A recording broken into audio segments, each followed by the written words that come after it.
Welcome, ladies and gentlemen, to the monastery, the open bar of the internet, the world's greatest shit show, and the place where we, the good brothers and sisters of this most holy of temples, seek enlightenment through the drunkest, craziest, and most batshit ways possible. I am your one and only gaming monk, better known as Mildra, and with me I have a returning good brother to the temple, coming in for the first time in the better part of a decade. I think it was maybe like 8 years ago that I had him on. Creator of CthulhuTech at the time, now coming back with CthulhuTech The Shadow War, which I've covered previously on this channel. The one and only Matthew Grau. How you doing today, man? Hey, thanks for having me. I'm doing good. Yep. Good to hear, and thank you for working with the crazy-ass schedule and time zone hell. Yeah, being on the West Coast means that, yeah, everything's always early for me. Mm-hmm. So, in preparation for this, I did go back and watch the original interview we did all those years ago. Yeah. And one of the things that I do remember you bringing up is that you felt the original CthulhuTech was a bit too much of a kitchen sink between the different archetypes and the different themings that were all in it. And I remember you saying that the plan you had going forward with what at the time was known as V2 was to focus on certain aspects. And with Shadow War, the focus is on the Tagers and Doanoids. And out of curiosity, what made you pick that one as the first one to focus on for this relaunch of CthulhuTech? That's a good question. One of the things that we had to keep in mind, or that I guess is something that we like to keep in mind, is that mecha-based RPGs have to live in a certain space. And we've got some really killer mecha designs. And so we're not entirely sure a straight RPG is going to be the best use for that because miniatures. So we're still figuring out how we want to express the mecha side of what we're doing so that we can take advantage of new game genres that are emerging and new technologies like 3D printing. Mm-hmm. So that is a production concern for us going forward. Now, one of the reasons that we picked the Shadow War is because it was a very popular part of the setting, one that we can, really drop people into that gives them an interesting and unique feel, and still fits a unique space in terms of what's available on the market. So we dug into what is it like to live in our fictional world. Mm-hmm. what's it like to be someone who has joined in symbiosis with something from beyond, and really had fun digging into this sort of outlaw superhero kind of feel. Yeah. And the Aeon War is something that gets talked about a lot in terms of, world building and development.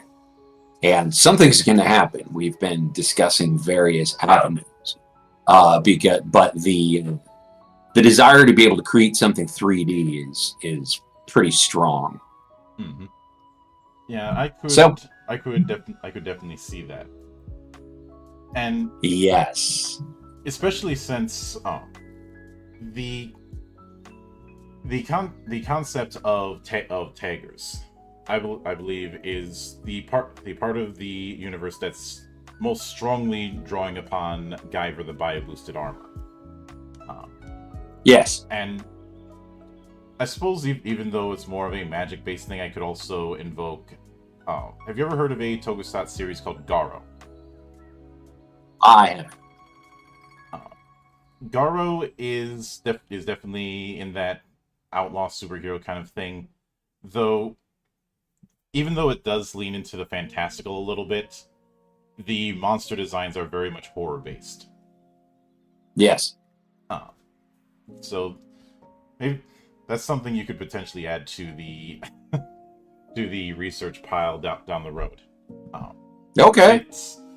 It was made by a lot of people who were very much veterans of the tokusatsu scene in the 90s.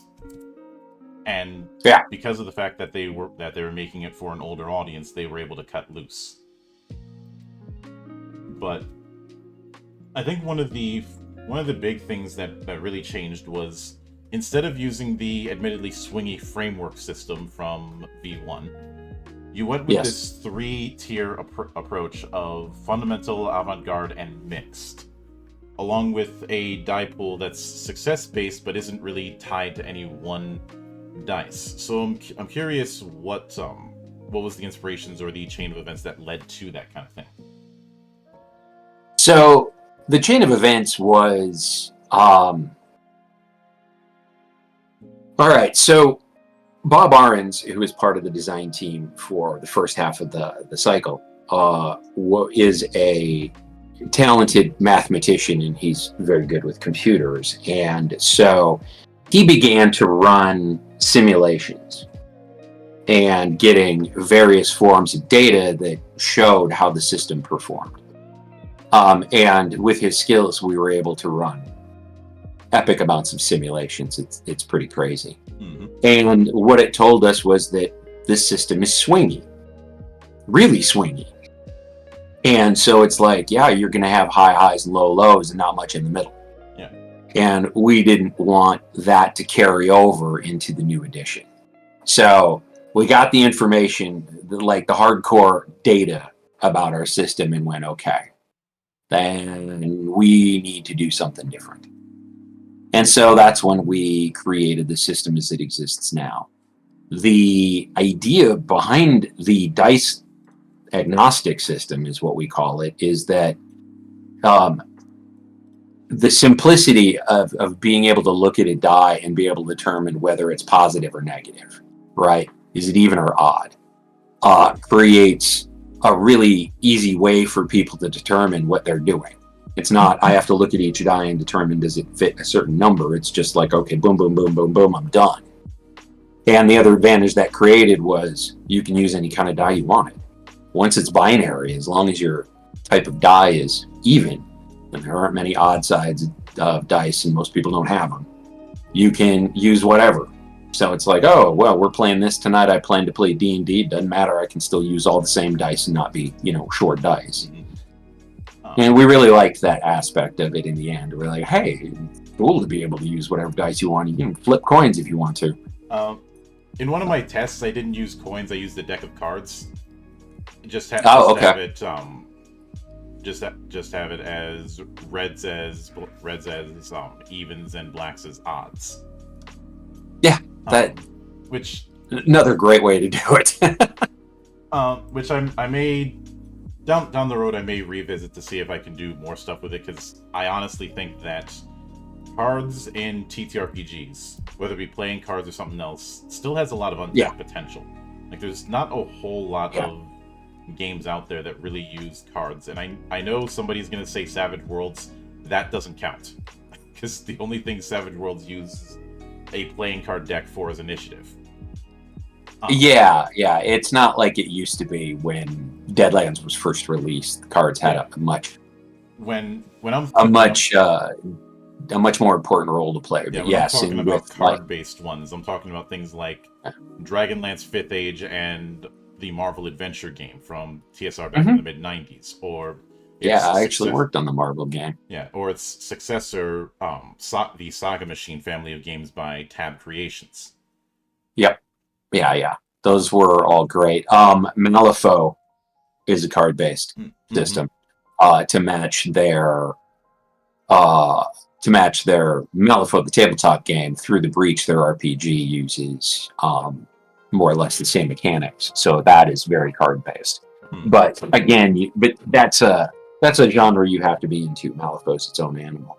But most people don't consider playing cards much when they're doing role-playing design. Yeah, and I will admit that that I did that as a let's see if I could pull it off, because back when I was running V1 CthulhuTech, I had house ruled basically the river system in Weapons of the Gods as a way to control that swinginess. Yeah. If for those who aren't familiar, the idea is dice that you're not using for a given roll, you can bank and use them later, up to a certain point. But within this particular setup, there seems to be a much bigger emphasis on modularity in terms of the way the core die mechanic works, and even the way character creation works. Was modularity one of your goals when you started the design? Yes, modularity was definitely a goal when we started the design. We wanted it to be the whole book, the whole game is set up to be something that you can parse into easy sections, right? So that you don't end up necessarily overwhelmed.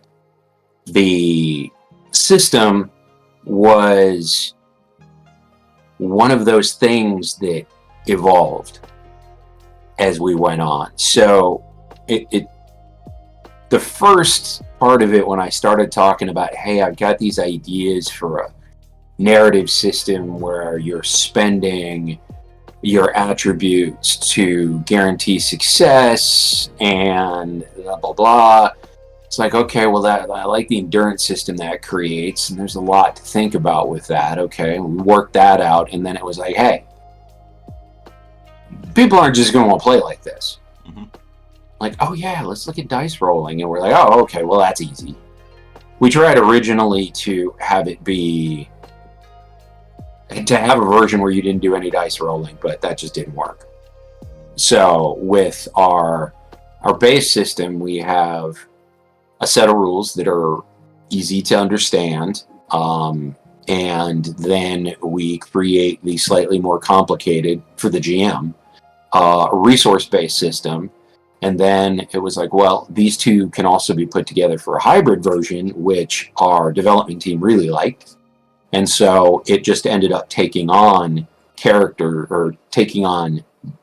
different steps or different modules as you went along.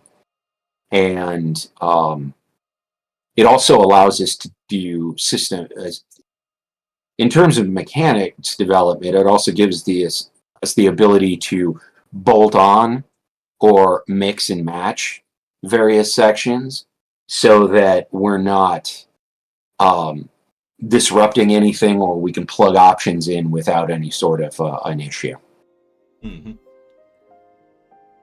And with that in mind, that also applies as much to the way characterization works when it comes to the character creation process. I mean, with the original book, the primary species that were focused on was the human and Nazadi, And here you've got a whole host, and each one of them has a set of backgrounds unique to them.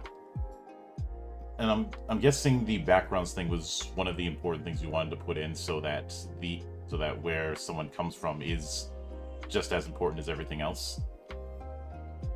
Yes, and also so that two people can choose to play the same heritage, and their characters will have both narrative and mechanical differences. Yeah.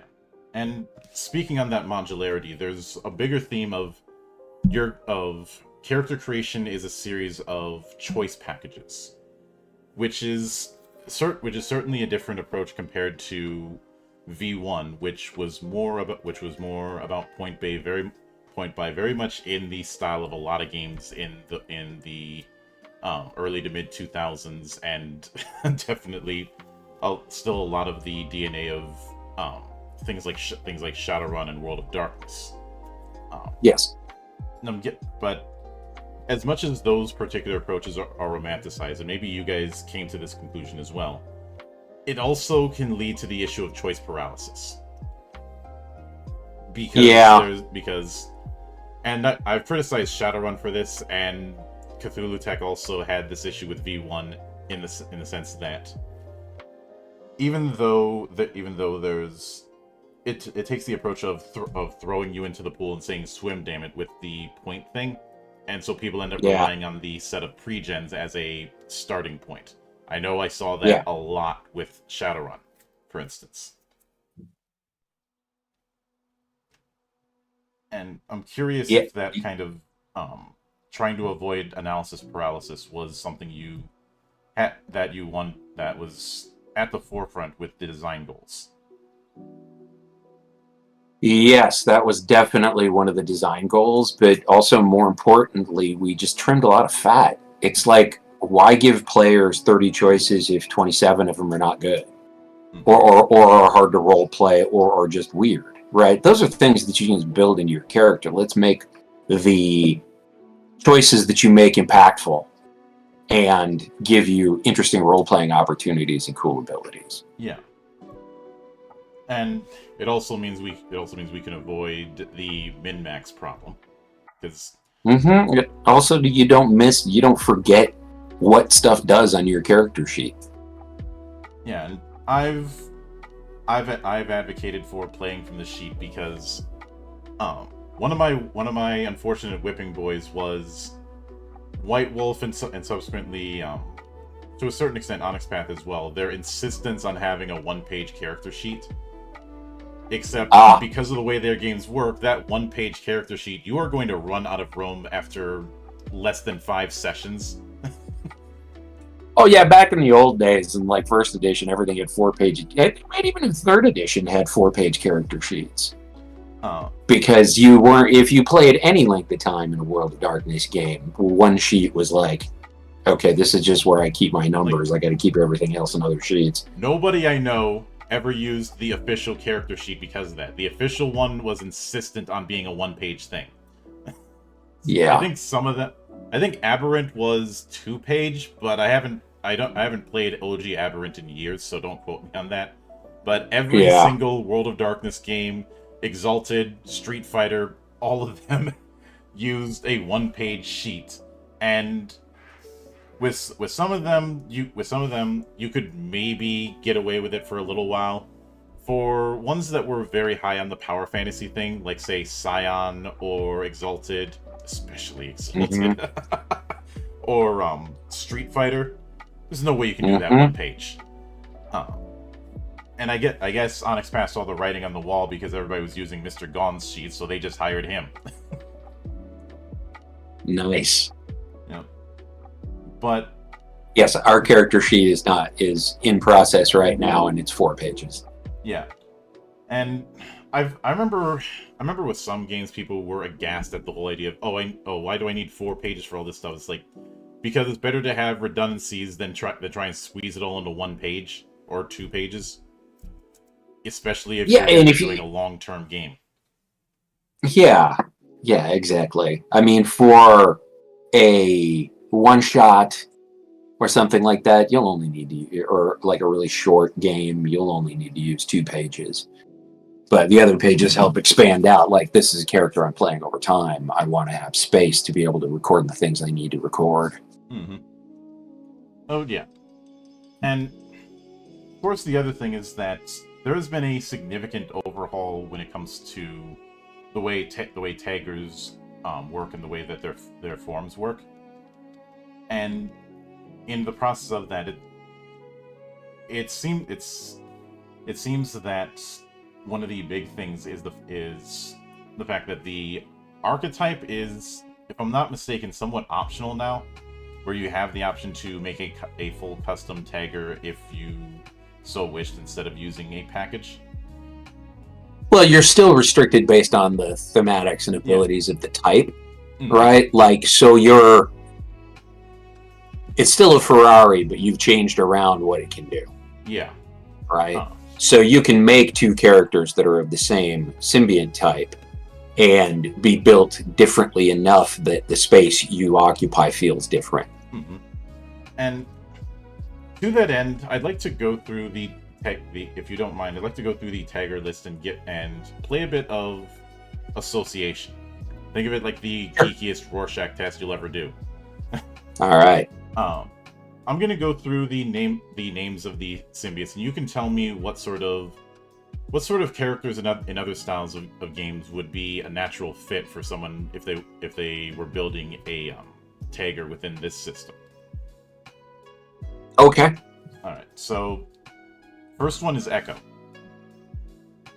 Okay. Now, I'm not going to speak in terms of like the nuance in their individual kit, but I can tell you sort of the roles that they occupy, so you might enjoy them, right? Like, that's what I wanted to do for play style more than the specifics. Okay, so an Echo is an aquatic bruiser. If you want to go and lay down the smack, they're great. They're amphibious, so you can work in and out of water. You get that shark fantasy. Mm-hmm. A little bit of the barbarian frenzy feel with them, maybe. Yeah.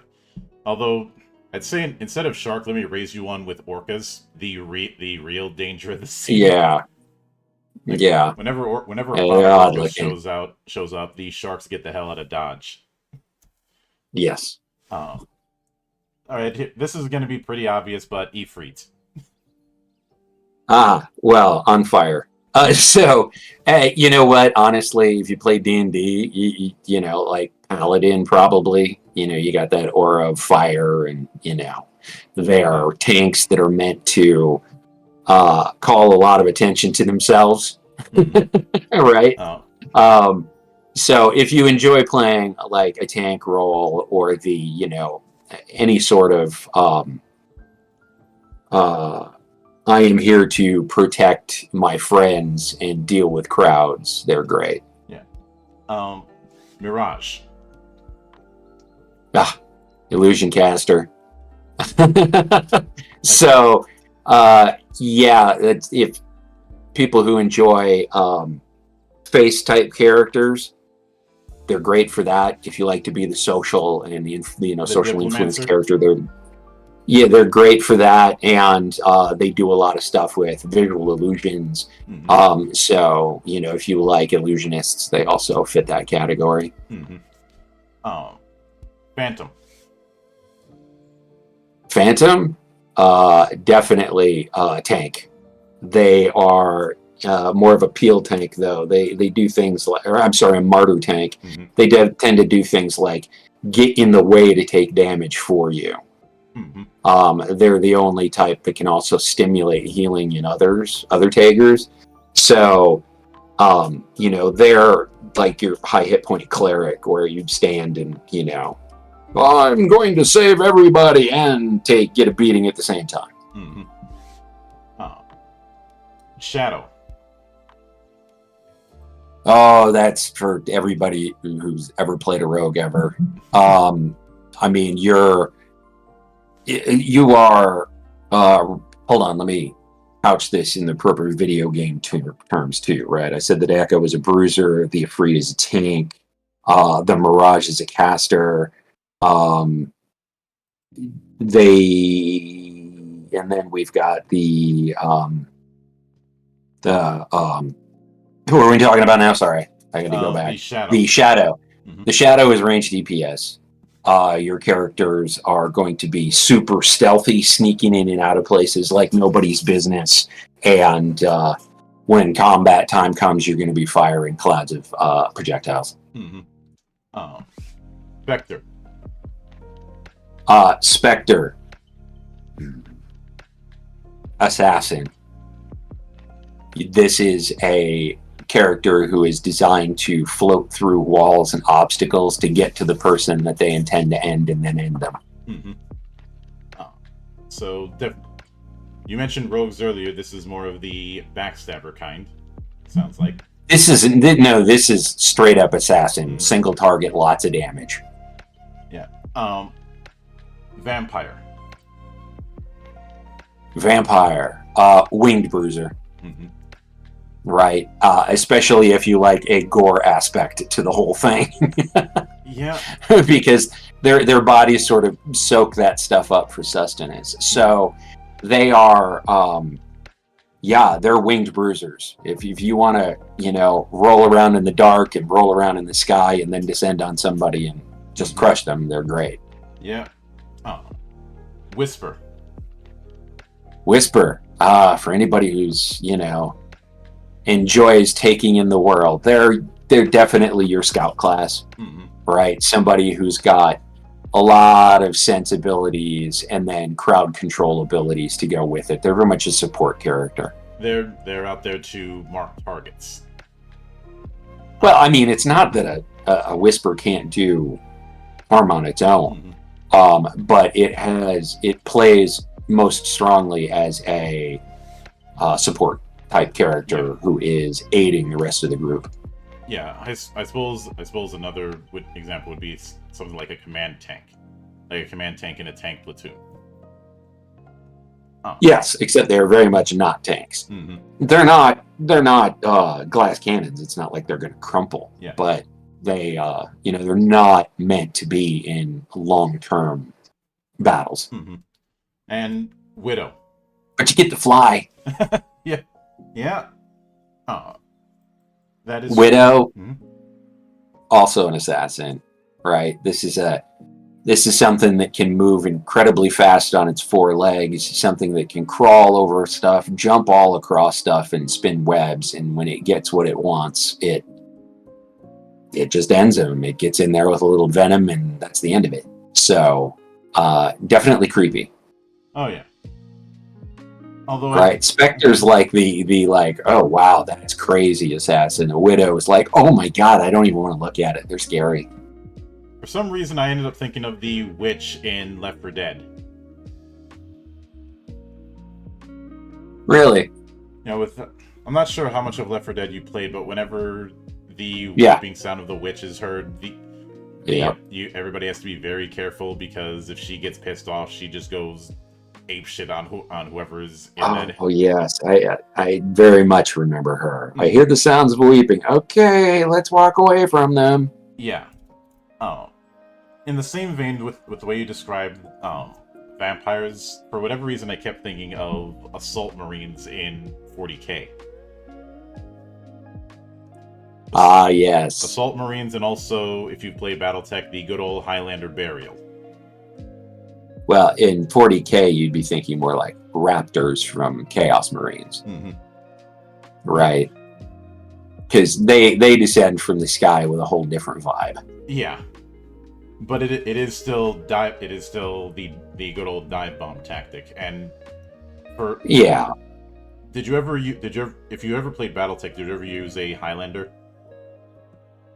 I haven't played BattleTech in so long. I suspect not. Highlanders are a heavy mech with jump jets, which in itself is a terrifying idea, but a common thing is that they will do that to death from above and stomp on other mechs, which ends up putting them so in the ground that it got the nickname of Highlander Burial. And when the engineering Corps found out that Highlander pilots were doing that, they're like, whoa, stop. At least let us reinforce the legs so you can do it safely. Right. And then they did a new variant that had overbuilt legs, so that when it did DFA, it would minimize the damage to the mech, because sometimes pilots Yep. are a danger to themselves as much as they are to the enemy.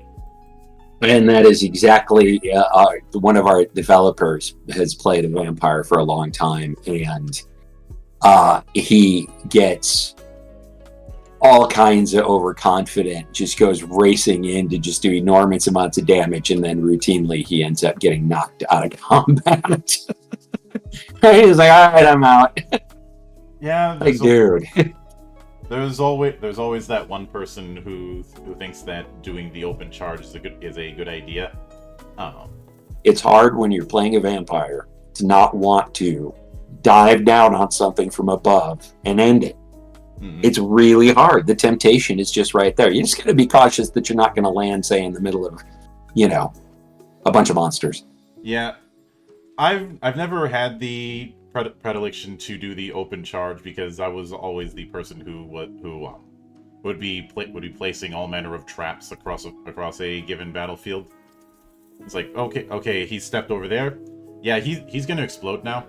Like, why? Because I put a mine there about 30 minutes ago. Yeah, I've played Mirage for a long time, and so my first instinct is not to run headlong into danger either. Mm-hmm. I spend a lot of time with, very calculated, making sure that I'm, my actual image is not quite in sync with me. So if you shoot at my head, you'll miss. Stuff like that. Yeah, and I remember when I would play Battlefield, and I had the bad habit of putting claymores at the top of ladders. Oh yeah. So somebody's climbing a ladder, then they immediately see front toward enemy, and that's the last thing they see. Right. Yeah. You want to read that from far away. Yeah. I've always felt that is written there because of a few Darwin Award winners. I don't have any proof of that, but that's just a feeling, just knowing what I know about the dumb things different armed forces do. You know what? I just assumed it was just common sense, right? You got a stencil, side towards enemy, right? That makes it foolproof. In the field, smart people in the throes of battle can, not think straight. So, yeah, I've had many stories relayed to me of soldiers, whether they be grunts or special forces, doing dumb things. Sometimes out of necessity, and sometimes out of I have no idea.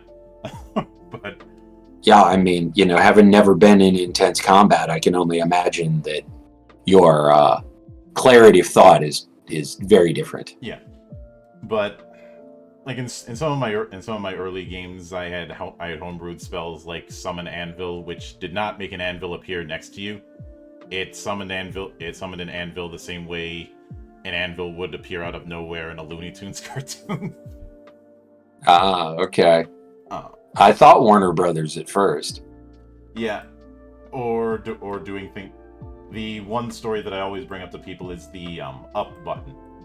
You step on the thing, you go up for 40 miles an hour for 6 seconds. So imagine what happens when somebody steps on that thing in a cave that's lined with adamantite. Right. Because that's like some good old-fashioned Gary Gygax straps right there, man. Yeah. We played the original Tomb of Horror. I had to do some updates to it. But we played the original Tomb of Horror recently. My gaming group. None of us had ever played it. And I remember, like, as I was reading it, I was just like, Gary, man. Damn! This is mean! Well, you know how that thing came to be, right? I don't remember the story of the Tomb of Horror now. Apparently, the story goes that his playtesters were saying that the modules he was putting them through were a little too easy and asked for something a bit more challenging. It definitely swung the pendulum the other way. And when I heard that, I immediately said, did nobody learn from Frank Zappa? Because that's exactly what happened there, and we end up getting the Black Page, which even professional musicians I know will not play that thing because it is evil. You got me on the Zappa. Yeah, like he was asked, can you make something? Zappa was asked by one of his band members, can you make something a little more complex? He made the Black Page. The Black Page is deceptively evil because it's constantly changing time signatures. And I mean changing time signatures in the same 4-second time span. So, wow. And it's changing them fast enough that it's easy to get whiplash. There was a video on YouTube of somebody who tried to play the Black Page, and he couldn't get past the first 5 seconds. Oh wow! Because it's constantly changing rhythms, changing time signatures, and that's on drums. I can only imagine it on other instruments. Right. But one of the things I am curious about is on the other end of the glass when it comes to running the game, and that being on the adversary end of things. Do you have plans on putting anything for like customizing listed adversaries or even full-on adversary creation? Right now, there are some options for tweaking your enemies. Mm-hmm. Our enemies, particularly the Doanoids, the way the rules are presented give you the ability to just use them as, grunts and light combat, or to develop them all the way up to, unique enemies. Mm-hmm. And so there is some light ability to customize in there already so that you can, throw the unexpected at your players. And we haven't looked at creating any more highly customizable options other than the cultists. The cultist is like, hey, pick from columns A, B, and C, and you've got a cultist. Mm-hmm. So that is a very, again, a modular system. Yeah. But we don't have any plans right now for an entire build a beastie system. Mm-hmm. We have some very minor versions of that we're looking at with some of the magic system stuff, but we haven't come up with any plans for that yet. But we will be releasing more things for your players to be fighting, so that it's not a constant grind against the same types of enemies. Oh, we're changing it up, we're going to be using deep ones, or we're changing it up, we're going to be using X witches when the magic book comes out. Yeah. And it definitely that was another thing I was tempted to ask is are you planning on bringing in paramagic back into CthulhuTech in the future? Yeah, we're developing it right now. It's completely different. Mm-hmm. We found a whole new way to approach it that we really like, that fits the way we've evolved our universe. Yeah. And it's a lot more flexible, and unlike the first system, the mechanics are more streamlined and give you a lot more freedom in terms of how you create things, and you won't be on the low power end of the scale, overshadowed by your Tager buddies. Mm-hmm. So scions are going to change radically. Magic has already changed pretty radically from what it was in the first system, and we've carved out some new space for both of those areas that we think is pretty sweet and different. Mm-hmm. Yeah, I can certainly get that. And something else I am curious about is within a future release, do you plan on putting, because it sounds like you guys do want to do some sort of advancing the story kind of thing in the future. So yes, what I'm curious about is if you plan on doing some sort of story module or something like that down the road.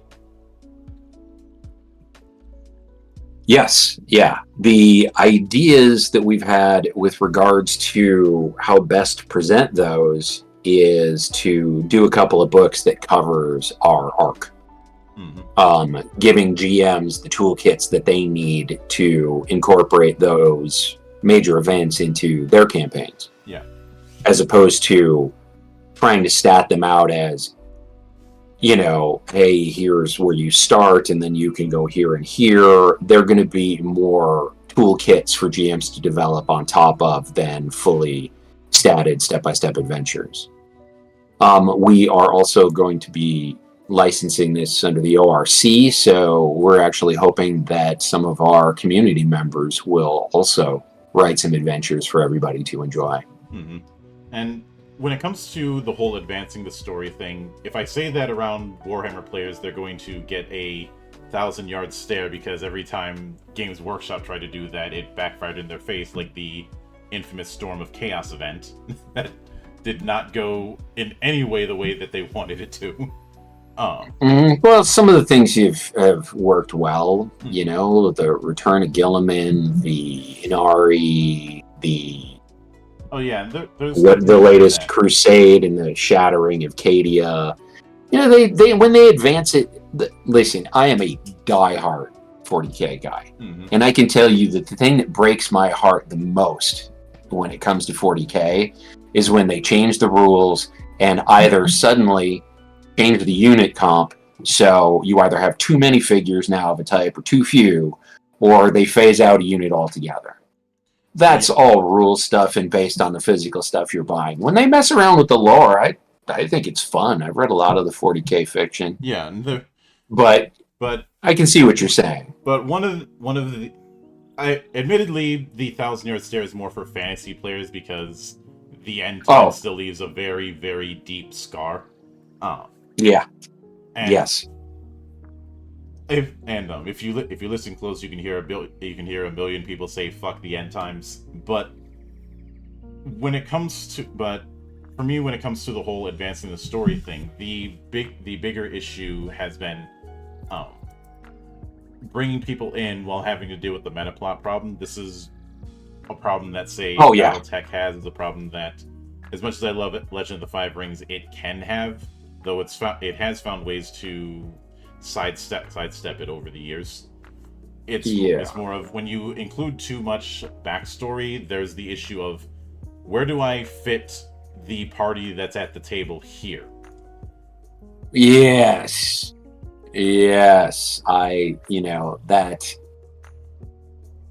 that's definitely a concern when you're playing like properties that they have been developing for 30 or 40 years, right? They're just and especially if you look at like BattleTech with all of the novels and everything, just the lore load is intense, right? Oh yeah. So you really got to, when presenting the game, present it in such a way as to like, okay, here's the basics you need to know, and here's where your characters fit in. I don't know if BattleTech does that now. Like I said, I haven't looked at BattleTech in years. But with CthulhuTech, we have tried to put it into the beginning of the book has an introduction, and ideally that's the condensed version, and you're like, okay, I get it, I can play now. And then you snack on the parts of the book that interest you and pertain the most to your character. There isn't a ton of years of lore that players have to digest, and we fit it all into our history of how things evolved as a splinter timeline from now to then. So we've really tried to keep it to a point where players, there's a limited amount of stuff you have to read. Even though the book is gigantic, there's limited stuff you need to read for you to be like up to speed and ready to go. And the rest of it you learn while you're playing, or you decide, oh, hey, somebody mentioned this thing, I'm going to look it up. Yeah, I can certainly get that. And I know it'd be tempting to say, well, what about say comic books? Why do they have that meta plot problem too? They've got a lot more problems than that, but with at least them, there's a case of, okay, there's a general starting point that can be built around. And I do remember V1 having throughout the book these sidebars that were rumors, something that could be used as a story Mhm. seed, but wasn't meant to be directly answered in the book. Is that Yes. something you plan on carrying over into the Shadow War and whatever comes after that? That's already written in the manuscript. We have a section for GMs that are about rumors. And this, I wanted to make a point about what we were just talking about. And we make a point in CthulhuTech of talking about, okay, here's who your characters are, here's where they are in their arc, and here's where they fit in. Mm-hmm. So that, and then guidelines on how they can grow from there as a group, so that you immediately understand how you plug into the equation and where you can go from there. Yeah. Which is, I think that's important when you have a setting that's unorthodox, to give people a position where this is a case of how you can bring people into the starting point, the in medias res, as it were.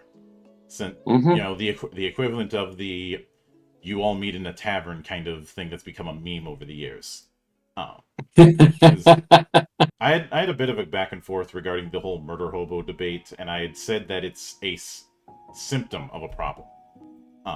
The fact that there isn't a whole lot to ground the party in the world that they're in. They're just adventurers or mercenaries, which doesn't really have that much impact in the setting that they happen to be in those cases. Right. Mm-hmm. But through things like what you have here with the headspace, even if they're not crunched, they're suggestions. Things like the background, the fact that every Tagger has to be associated with the Eldritch Society in some form. Because if you go rogue, you're gonna have a very, very short life. And that kind of sidesteps that issue and gives I keep saying grounding, but I'm not entirely sure if that's the best word, because a lot of people hear grounded and they think realistic, and that's not what I'm going for. But it's not a case where they're just some rando. They have a spot in the world.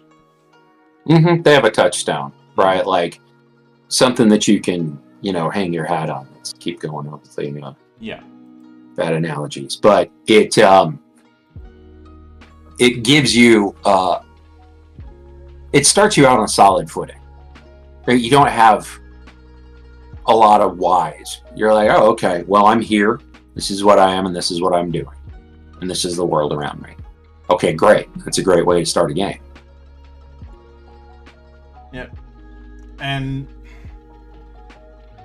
when it comes to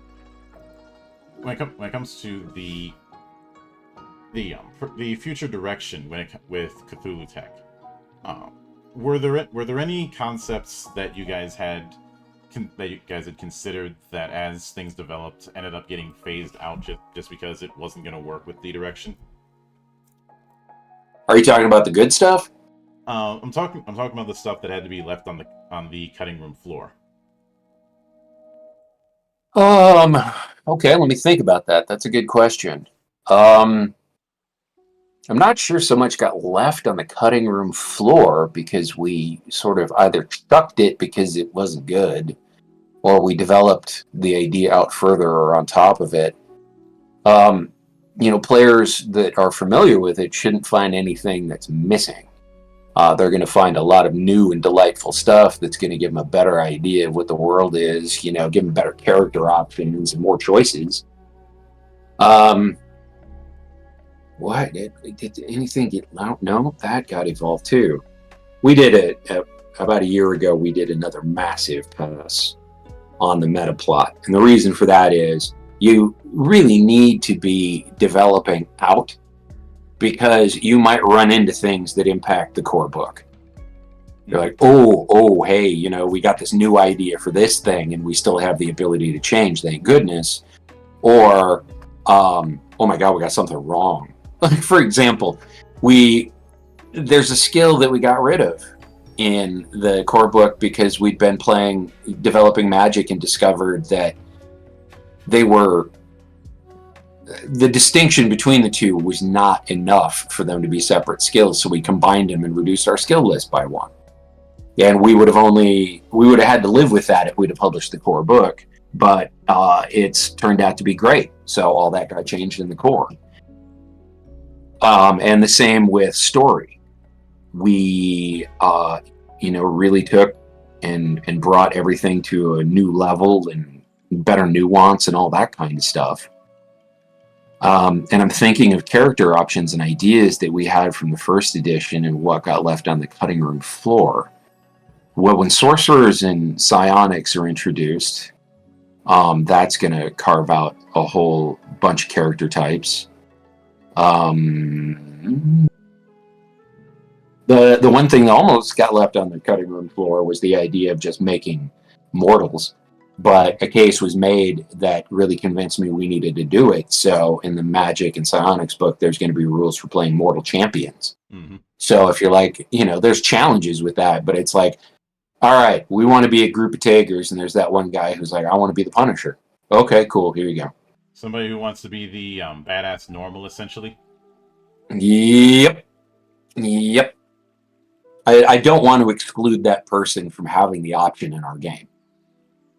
So we've spent some development cycles on that. I don't really feel like anything good got cut or left on the cutting room floor. And that's why the books are so damn big. Mm-hmm. Right? There was a few things that got cut from the core book that just got shoved into the Magic and Psionics book. Oh, yeah. Because otherwise the GM's guide would be bigger by not quite a number of pages. And it's already huge. Yeah. I can certainly get that. Now, I know that the Kickstarter for the Shadow Wars core book isn't live yet. It's still in the launching soon phase. When do you foresee that going live? February 4th. All right, that's definitely good, and I'm guessing that's going to run for like 28 days or something like that. It's going to run for 4 weeks. Mm-hmm. Yeah. All right, I can certainly get behind that, and I look forward to seeing... Our goal is to get it, not run it too long, get it done, and then get the payout from Kickstarter a couple of weeks later, and then be forking money over to the printer so that they can just start printing it. That way we get books out to people before Gen Con, and we've got copies to sell at Gen Con. So it's a tight schedule, but we're going to be rocking it out as hard as we can. Mm-hmm. And I can certainly get that, and I'll look forward to seeing how it develops. But with that said, I do want to sincerely thank you for taking the time out of your schedule to come all the way to my monastery and enjoy the madness that happens around here once again. And yes, it's just cold outside. Mm-hmm. Well, yeah. It's cold half the year. What are you talking about? Yep. Anytime you see fit to return, the door is always open. As I often Thank you, say sir. around It's been here, a pleasure. Drinking is not mandatory, but it is encouraged. Cheers. And of course, a sincere thanks goes out to everyone who took the time out of their schedule to come onto the show and enjoy the madness. And there'll be plenty more where that came from, as there always is here, on the open bar of the internet. But until then, on behalf of the good brothers present and not present, my name is Mildra, I am your gaming monk. Stay fucking frosty, everybody!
on foot.